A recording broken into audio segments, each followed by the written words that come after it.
ನಾವು ಸುಮಾರು ಈ ಮಠ ಹುಟ್ಟಿದಾಗಿನಿಂದನೂ ಇಲ್ಲಿದ್ವಿ. ಆದರೆ ಈ ದುರಾಡಳಿತ ನೋಡಿ ನಾವು ಹೊರಗೆ ಹೋದ್ವಿ. ಈ ಎಲ್ಲಿ ಏನಾಗುತ್ತೆ ಅನ್ನೋದೇ ಒಂದು ಸುಳುವು ಸಿಗ್ತಕ್ಕಂಥ ಒಂದು ಲೆಕ್ಕಪತ್ರವೂ ಸಿಗಲಿಲ್ಲ. ನಾವು ಭಾಳ ಹೋರಾಡಿದ್ವಿ. ಏನು ಮಾಡಿದ್ರು ಅವರಂತೆ ಟ್ರಸ್ಟಿಗಳು ಏನು ಹೇಳ್ತಾರೋ ಅದಕ್ಕೆ ತಲೆ ಹಾಕಿ ಅಂತ ಜನಗಳು ಹೊಂಟ್ಬಿಟ್ರು. ಈ ಬಂದಂಥ ಭಕ್ತಗಳಿಗೆ ಏನು ಗೊತ್ತಾಗ್ತಾಯಿಲ್ಲ. ಇದ್ರ ಮಠ ಎಷ್ಟು ಬಂತು, ಏನು ಬಂತು, ಎಲ್ಲಿ ಹೋಯ್ತು, ಏನು ಬಿಡ್ತು, ಯಾವ ಲೆಕ್ಕಪತ್ರಗಳು ಗೊತ್ತಿಲ್ಲ ಜನಕ್ಕೆ. ಬರೋದು ನಮ್ಮ ಪಂಚಮಶಾಲಿ, ನಮ್ಮ ಮಠ, ನಮ್ಮ ಸಮಾಜದ್ದು, ನಮ್ಮ ದೊಡ್ಡ ಮಠ ಇದು. ಬರೋದು, ಸೇರೋದು, ಊಟ ಮಾಡೋದು, ಹೋಗೋದು, ಇಷ್ಟು ಬಿಟ್ಟರೆ ಏನೂ ಆಗಿಲ್ಲ ಇಲ್ಲಿ ಇದುವರೆಗೂ. ಲೆಕ್ಕಪತ್ರಗಳನ್ನು ದಯಮಾಡಿ ಇವತ್ತು ಸುಮಾರು 1,500 ಜನ ಈಗ ಹಾಲಿ ಸೇರಿಬಿಟ್ಟಿದ್ದಾರೆ. ದಯವಿಟ್ಟು ಎಲ್ಲ ಟ್ರಸ್ಟಿಗಳು ಬಂದು ಲೆಕ್ಕ ಕೊಡಬೇಕಾಗಿ ನಮ್ಮಲ್ಲಿ ವಿನಂತಿ. ನಮಗೆ ಈ ಆಡಳಿತಾಧಿಕಾರಿಗಳು ಈಗ 2 ವರ್ಷದಿಂದ ನೇಮಕ ಮಾಡಿದ್ದಾರೆ. ಅವರ ಲೆಕ್ಕಪತ್ರ ಕೇಳಿದಾಗ ಇದು ಹೊರಗೆ ಬಂದೈತಲ್ಲ. ಎಲ್ಲ ಲೆಕ್ಕಗಳು ಸರಿ ಇಲ್ಲ, ಈ ಲೆಕ್ಕಪತ್ರ ಕೊಡು ಅಂದ್ರೆ ನಮ್ಮನ್ನು ಎದುರಿಸ್ತಾರೆ, ನಮ್ಮನ್ನು ಬಡಿಯಕ್ಕೆ ಬರ್ತಾರೆ. ಹಿಂಗೆಲ್ಲ ನಮಗೆ ಒಂದು ದುರಾಡಳಿತ ನಡೀತಾ ಐತಿ. ನೀವೇನು ಮಾಡ್ತೀರಿ ಅಂತ ಸಮಾಜದವರಿಗೆ ಕರೆ ಕೊಟ್ಟಾಗ ನಾವು ಎಲ್ಲರೂ ಈ ಸಮಾರಂಭಕ್ಕೆ ಬಂದಿದ್ವಿ. ಸುಮಾರು ಕೋಟಿಗಟ್ಟಲೆ ಹಗರಣ ಆಗೈತಿ. ಸುಮಾರು ಕೋಟಿ, ಅಂದಾಜು ಒಂದು 20-25 ಕೋಟಿ ಹಗರಣ ಆಗೈತಿ ಅಂತ ನಮ್ಮ ಆಡಳಿತಾಧಿಕಾರಿ ಲೆಕ್ಕಪತ್ರದ ಪ್ರಕಾರ. ಮುಂದಿನ ಹೋರಾಟ ನಮಗೆ ಲೆಕ್ಕಪತ್ರ ಕೊಡಬೇಕು. ಈ ಟ್ರಸ್ಟಿಗಳೆಲ್ಲ ವಜಾ ಆಗಬೇಕು. ಬೇರೆ ಸಮಾಜದವರೆಲ್ಲ ಸೇರಿ ಟ್ರಸ್ಟಿಗಳು ನೇಮಕ ಮಾಡಬೇಕು. ಒಂದು ಸುಸಜ್ಜಿತವಾದ ಒಂದು ಆಡಳಿತ ನಿರ್ಮಾಣ ಆಗಬೇಕಿಲ್ಲಿ. ಒಳ್ಳೆಯ ವಾತಾವರಣ ನಿರ್ಮಾಣ ಆಗಬೇಕು. ನಮ್ಮ ತಾಲೂಕಿನ ಜನಗಳು ಎಲ್ಲರೂ ಈ ಮಠಕ್ಕೆ ಬಂದು ಹೋಗ್ತಕ್ಕಂಥ ಒಂದು ಅವಕಾಶ ಮಾಡಿಕೊಡ್ಬೇಕು. ನಮ್ಮ ತಾಲೂಕಿನವ್ರು ಯಾರೂ ಬರ್ತಾಯಿಲ್ಲ ಈ ಮಠಕ್ಕೆ. ಸುಮಾರು ಬೆರಳೆಣಿಸುವಷ್ಟು ಜನ ಮಾತ್ರ ಬರ್ತಾರೆ ನಮ್ಮ ಹರಿಹರ ತಾಲೂಕಿನವ್ರು. ಕಾರಣ ಇಲ್ಲಿ ದುರಾಡಳಿತ. ಅವ್ರು ಹೇಳಿದ್ದ, ಅವ್ರು ಕೇಳಿದ್ದ, ಅವರು ಅಂದದ್ದು ಎಲ್ಲ ಇದೆ. ಈಗ ಸ್ವಾಮೀಜಿನ ವಜಾ ಮಾಡ್ಬೇಕು ಅಂತ ಆದ್ರೆ ಹಿಂಗೆ ಸ್ವಾಮೀಜಿ ಮಾಡೋದು ಅಂದ್ರೆ ಏನು ರೀ? ಒಂದು ದೇವಸ್ಥಾನ ಪೂಜಾರಿ ವಜಾ ಮಾಡ್ಬೇಕಾದ್ರೆ ಇವತ್ತು ಭಾಳ ಯೋಚನೆ ಮಾಡೋಂಥ ಕಾಲ. ಈಗ ಇಂಥ ದೊಡ್ಡ ಸಮಾಜದ ಸ್ವಾಮಿಗಳನ್ನ ಈಗ 3ನೇ ಸ್ವಾಮಿಗಳು ವಜಾ ಮಾಡ್ತಾ ಇದ್ದಾರೆ ಇವರು. ಇದೆಲ್ಲ ಹೌದಾ? ಇದು ಜನಕ್ಕೆ ಸಮಾಜ ಏನಂತದ್ದು? ದೊಡ್ಡ ಸಮಾಜ ಏನಪ್ಪ ಇದು, ಎಷ್ಟು ಹೊಲಸೈತಲ್ಲ ಈ ಸಮಾಜದಾಗ ಅಂತ ಬೇರೆ ಅನ್ಯ ಸಮಾಜದವರು ನಮ್ಮನ್ನು ಟೀಕಿಸ್ತಾ ಇದ್ದಾರೆ. ದಯಮಾಡಿ ಇದನ್ನೆಲ್ಲ ವ್ಯವಸ್ಥೆ ಮಾಡಿಕೊಡ್ಬೇಕು. ಪ್ರಕಾಶ್ ಬಾನವಳ್ಳಿ ಅಂತ. ಇದು ಮಠದ್ದು ಲೆಕ್ಕ ಕೊಡಿ ಅಂತೇಳಿ ಚಳವಳಿ ಮಾಡ್ತಾ ಇದ್ದೀವಿ ಸರ್ ನಾವು. ಅಂದರೆ ಸರ್ಕಾರದಿಂದ ಮತ್ತು ಬಡವರ ದೇಣಿಯಿಂದ ಬಂದಿರೋವಂಥ ದುಡ್ಡು ಇದು ಸರ್ಕಾರಕ್ಕೆ ಇದು ಮಠಕ್ಕೆ ಬಂದಿರೋದು. ಆ ದುಡ್ಡಿಂದು ಲೆಕ್ಕ ಇಲ್ಲ ಸರಿಯಾಗಿ. ಕೋಟಿ ಹಣ ಬಂದಿದೆ ಮಠಕ್ಕಾಗಿ.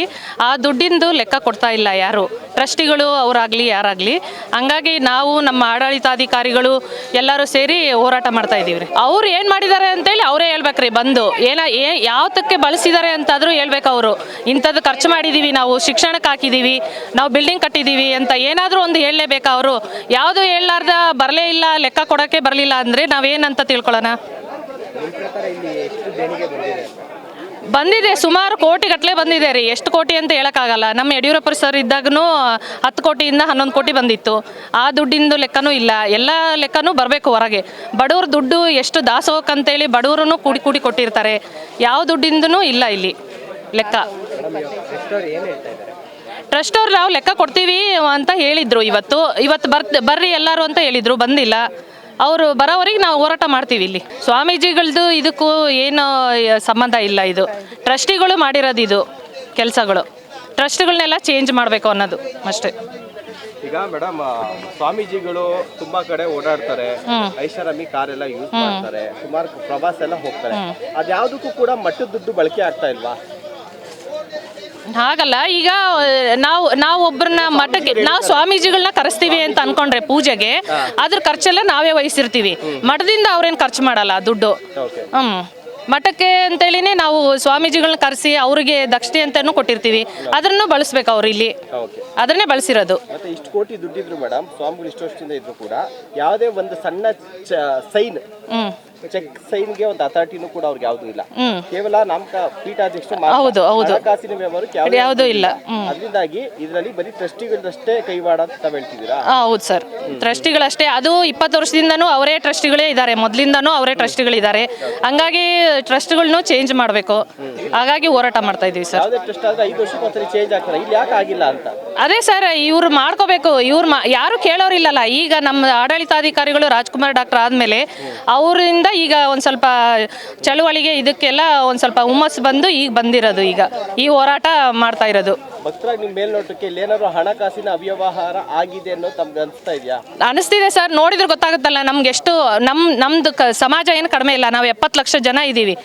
ಎಷ್ಟು ದುಡ್ಡಿದೆ ನಮ್ಮ ಹತ್ರ, ಎಲ್ಲರೂ ದೇಣಿ ಕೊಡೋರೆ, ಎಲ್ಲರಿಗೂ ಮನಸ್ಸಿರುತ್ತೆ ನಮ್ಮ ಮಠ ಉದ್ಧಾರ ಆಗಬೇಕು ಅಂತೇಳಿ, ಎಲ್ಲರೂ ಮಾಡ್ತಾರೆ.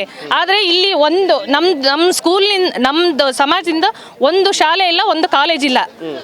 ಮಾಡಬೇಕಿತ್ತು ತಾನೇ, ಎಲ್ಲ ಸಣ್ಣ ಪುಟ್ಟ ವರ್ಗದವರೆಲ್ಲ ಮಾಡಿದ್ದಾರೆ ಕಾಲೇಜು ಸ್ಕೂಲ್ಗಳೆಲ್ಲ. ನಮ್ಮ ಕಾಲೇಜ್ ಇದೊಂದು ಮಠನ ಉದ್ಧಾರ ಮಾಡಕ್ ಆಗ್ತಾ ಇಲ್ಲ. ಇದೊಂದು ಮಠ ಎಷ್ಟು ದಿವಸದಿಂದ ಹಿಂಗೆ ಇದೆ ನೋಡ್ರಿ. ಹಾಗಾಗಿ ನಾವು ಲೆಕ್ಕ ಕೇಳ್ತಾ ಇದೀವಿ sir. Thank you. Thank you.